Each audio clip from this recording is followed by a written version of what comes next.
Derem Yolok, and welcome to P2S. The hippocampus will ask more of you than Eric did, but it's still easily manageable once you get the steps down. My name's Vera, and I'm here to show you how to poach this critter in 7 minutes or less. That is, if you can remember it all. First, assign light parties around healers and mark the grates 1 through 4 before engaging. Shortly thereafter, Murky Deaths will nuke the raid for a moderate amount of damage. 1 or 2 mitigation tools are all that is necessary on these. Doubled Impact is your standard split damage tank buster. Rampart plus your active mitigation will be fine. A warrior can immune every other buster throughout the fight, including one that happens later right after a big mechanic, which is useful. If you've got one, they should do so. The core thematic of the fight, like on normal mode, is Sewage Deluge. The initial nuke hits extremely hard on Savage and will one-shot your group if left unmitigated. Throw Feint, Reprisal, Addle, and Healer cooldowns each time this phase starts. One platform will also be flooded, limiting your movement and requiring the group to pre-position for mechanics.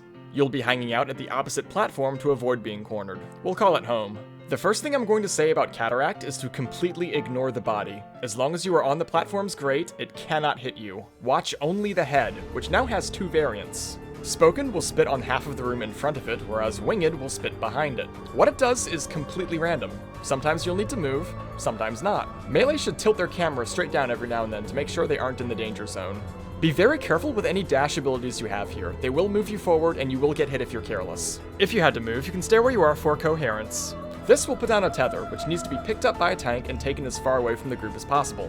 After stomping on the tank, the boss will split a large amount of damage with the rest of the group. The first target hit will take extra, so the other tank should step forward and be in front. It'll hit harder than Murky, but not as hard as Deluge, so make sure to mitigate the blast and heal up before the following nuke. Now, the light parties will come into play. The Hippo will cast Shockwave, jumping to a side platform with a big knockback. Each and every shockwave throughout the fight can be immune. It's not even a mechanic, just make sure to not forget your button. Then, healer stack markers will show up. Party 1 will hang out under the boss, Party 2 will chill on the adjoining grate. Simple. Prey return home. Next, Predatory Avarice will put debuffs on a tank, a healer, and a DPS. The healer's job is easy, it's just more split damage, so they get to hang out in the stack. The tank and the DPS, on the other hand, need to run out of the group before they explode, but not yet. You've got 22 seconds.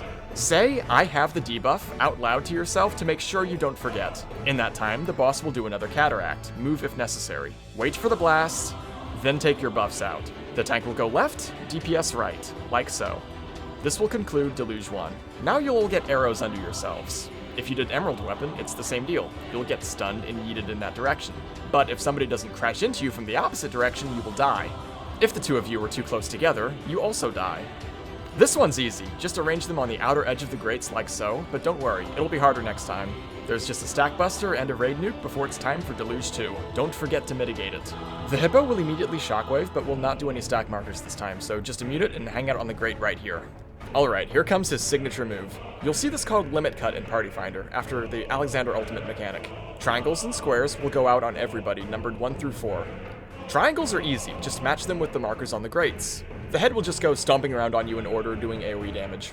Squares are a little bit more involved. The body will charge to them and do less damage the further away they are. Take squares 1 and 3 to the opposite side of the room. Squares 2 and 4 will set up under the boss for the return charges. The positioning here is paramount.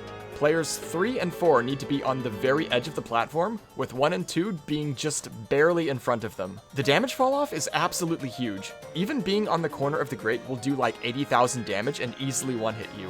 If you're right here, 2 small steps back from that, you'll only take about 40,000. Once it charges, tag out with your partner, and you should be good. ET, go home. You'll get a little bit of a breather afterward with a stack buster into a raid nuke. He does this a lot. This is the one that it's nice to have that immunity for, in case the limit cut put the 2 tanks all the way across the ring from each other. Now it's time for those tougher arrows I was talking about. There will be 2 sets of 4, with timers of 14 seconds and 28 seconds. 14-second debuffs will line up to crash into one another right away. The 28-second squad will run for the grates by the danger platform. They will drop AoEs, which will instantly kill any of the arrow players. Then the first group will get AoEs, while the second group resolves their arrows. You will close Deluge 2 with a Cataract. Limit Break 3 should be ready about now. A melee should blow it the instant that bar ticks to full. With all of the knockbacks and danger zones in this fight, sitting on healer LB3 isn't really valuable. Use it now so you can have a bar or 2 for later. Another round of debuffs will go out. Check and say the words as before. The Hippo's head will now fly off and threaten half of the room. He will grow a new head, because I guess he can just do that, and do a cataract as well. This will leave one corner of the room safe to handle the debuffs. Take one to the very corner of the room and another along the long wall. There's time enough to see where the other debuff is going and adjust accordingly, since movement here isn't restricted, so no specific assignment is necessary. Afterward, he will lose his head again in the same fashion. This time, you'll chill in the line of fire and tightly stack for baited AoEs. Run out of the danger zone and drop the 3 sets as a group. Directly following the 3rd set, you'll need to spread out a bunch of AoEs. You've got plenty of time. Just pop sprint, fan out, and make space. Coherence will immediately follow. Quickly restack and drag the tether off to Narnia. Yet another Stackbuster Raid New combination will precede Deluge 3. It bears repeating, heavily mitigate Deluge, and set it back at home. Now you'll get the 2 sets of arrows again, plus a Coherence. 14-second arrows will go to resolve as normal.